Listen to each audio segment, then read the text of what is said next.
Hello, this is the video to help us understand some of the things that we've been working on Monday and Tuesday in geometry.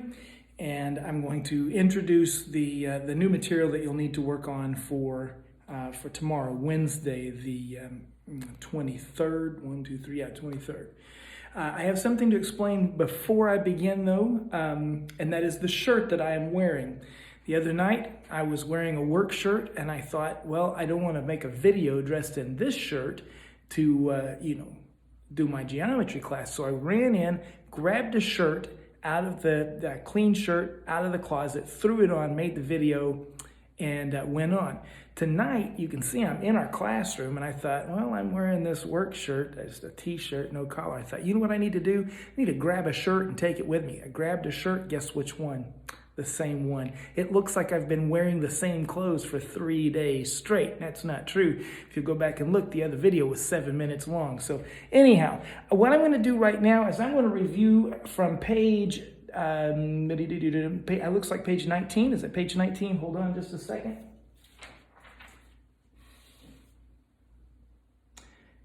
Yes, from page 19, I'm going to review the work that you did today, which was numbers 21 through 26. I'm going to do the odds, and we're going to make sure that we've got a few examples here and that you understand this. Text, email, call, don't call, text. If you have a question, I'd be glad to walk through this with you, okay? So what we're talking about right now is betweenness of points. So we know we've got a line, and somewhere on that line, could be close to one side, could be close to the other, there's another point. Now what we're practicing here is a skill called logic. And it's not necessarily all that important that we know where a point is between the ends of the two endpoints of a line. The point is, can we take the information we're given and use logic to solve what we're looking for? This is a skill that you'll use a lot in the real world, maybe not finding the midpoint of a line, but similar logical skills. And of course, the SAT is going to look to see if you are able to solve problems thinking logically. So we have a line, its endpoints are X and Z. And somewhere in the middle is point Y. Now, I don't know exactly where point Y is. I drew it right here kind of basically in the middle. It could be almost all the way over here by point X. It could be almost all the way over here by point Z. We just know that somewhere there's a line, there's a point in the middle of this line, and we label it Y. Now, the instructions tell us to solve the variable. So we have for number 21, I've got it written here on the board. You've got it in your book. By the way, get your book out, okay? Get your book out right now. Get your book, get your homework. I'm not going anywhere until you get your book. Press pause. Okay, now that you have your book and you've opened up to page 19, I'm on number 21, and here's what I know. I know that from X to Y is a measurement of 11. From Y to Z is a measurement of 4 times some variable called C. And then I know that X to Z, the whole thing, is 83. All right. Now, let's see if we can construct an algebraic equation out of this to logically solve and identify this variable C. Here's what's going to happen. If I know that if I add XY to YZ, it's going to give me 83. All right? Do you see how that works? Do you see that XY plus YZ equals XZ? That's our principle, okay? Let's see if we can fill in the blanks with the things we know. Do we know what the value of XY is? Yes, XY is 11 plus YZ is 4C equals XZ 83, all right? Now I'm just going to solve for C. We're right back to that simple algebraic solve for the missing variable, okay? What do I do to get C by itself? I'm going to subtract 11 from both sides. That gives me 4C equals 72. Now what do I have to do to solve for the identity? It's 4C equals 72. I hope that you can see that. Zoom in if you can, or at least look really closely at your screen. 4C equals 72. I'm going to divide both sides by 4.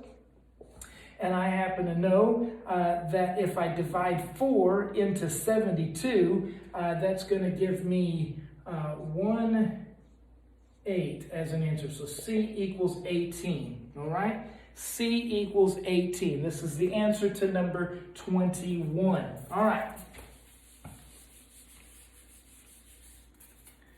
Benefit of class online, you can just zoom it back and rewatch it again. All right, so let's look at 23. We have the same thing. We've got x on one end, z on the other, y in the middle. Again, I don't know where y is. Y could be way over here. Y could be way over here. That's not important. I'm just trying to identify the segments and the total distance so that I can solve for the variable. What do I have? I have that xy equals 7a.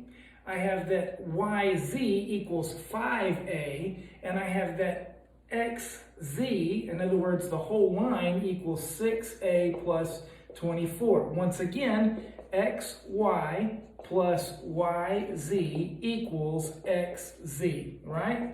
So this segment plus this segment all together equals the entire line. You see that? Here's xy, here's yz. Logically, I know that if I put my two segments together, then I've got the entire line.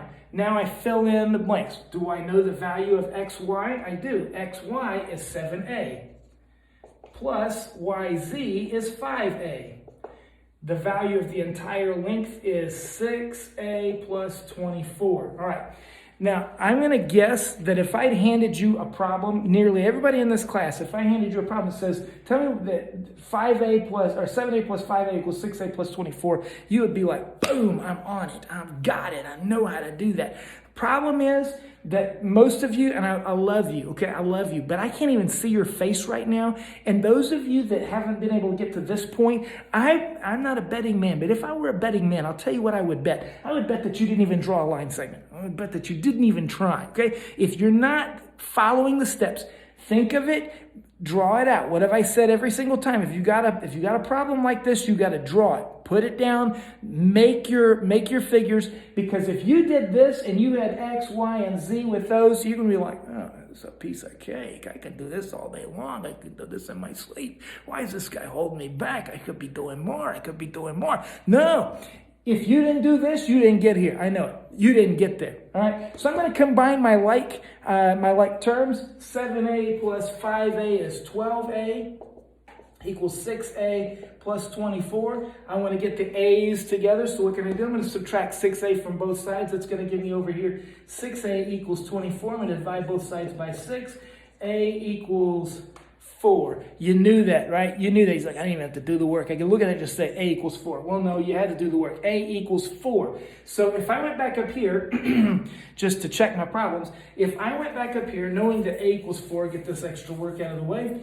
If I went back up here and I said 7 times 4 equals 5 times 4, and the total is 6 times 4 plus 24, which what happens?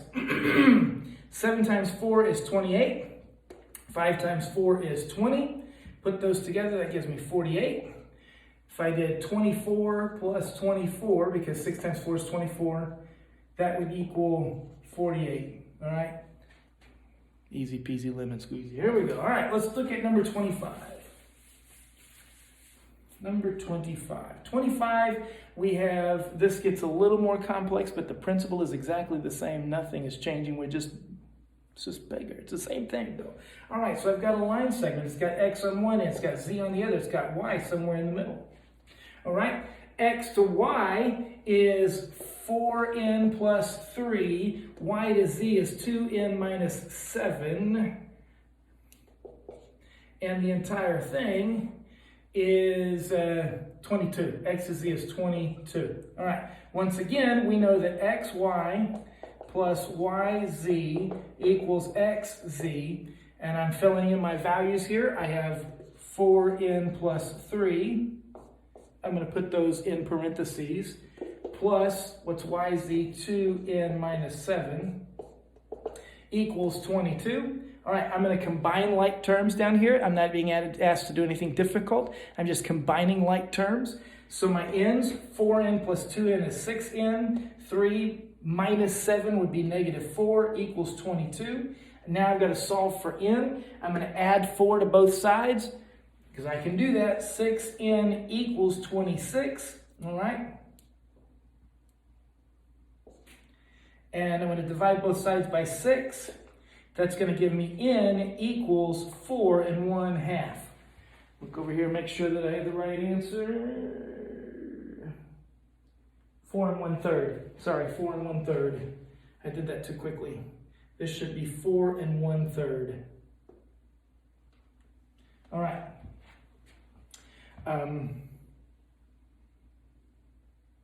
Double checking my work here to make sure that it's in 4, 2, 6. Yep, 4 1/3. So this is your answer. N equals 4 1/3. All right.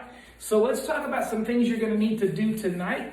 Some of you, there's a particular question that's going to be like, I've never seen anything like this before in my life. All right.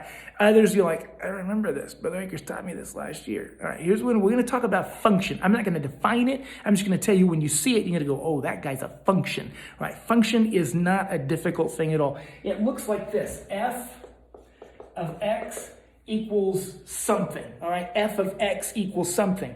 And it's usually going to be something like, oh, I don't know, 2x plus 3, okay? F of x equals 2. What's missing here? If we're talking about graphing something, what's missing? Well, it's the y.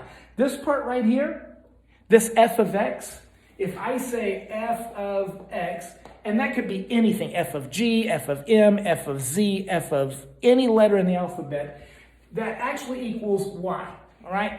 Now, the way that a function works is, let's say I've got a magic box, okay? My magic box, I'm going to drop in goes an x. I just drop in an x. Where did I get an x? I just reached up and grabbed it and dropped it in. This is the fun of functions. Function means I can just make up my x. And what happens? A y pops out. You can't see that very well, can you? It says a y pops out. If I drop in whatever the x is, that's the y, okay? So typically when you're working on a function, they'll give you, I don't know, they're going to want you to graph it. They're going to want you to do things to it, right? But if you see that f of x, don't be afraid of that. That just means y. So you're looking for your f, you're looking for your y. Where does your y come from? You just grab an x out of the air, drop it in there, poof, out comes your y. All right, so that's what a function is. What we're going to do, one other problem I want to, oh, by the way, and so this is what this is how they're going to do it. They're going to ask you, okay, if they're going to say something like, if the f of x equals this, okay, if the f of x equals 2x plus 3, then they'll say, what is the f of 2, or some number, all right? Whatever that number is, that's your x, okay? It's literally these things that you can like work on these when you're sitting around with somebody you want to look like really, really smart. You're like, you know what I could do? I can show you how to do functions. This is literally, I'm not kidding, okay? I'm not saying this disrespectfully. This is like 4th grade math. I'm not kidding. Go visit Sister Wilbur's class and you'll see that they're doing things just like this every day. It is not hard work at all. If they say, if the f of x is 2x plus 3, what's the f of 2? Makes you sound like an astronaut. All it means is, take this number here and drop it in for x. Bloop. Now, what do I have? Instead of 2x plus 3, I've got 2 times 2 plus 3. That's 4 plus 3. So the f of 2 equals 7. Are you kidding me? Are you kidding me? It's like there's nothing to that, right? You can do this. It's simple. All right. So what we're going to do is we're going to do the hot problems and the standardized test problems on pages 20 and 21. So for Thursday,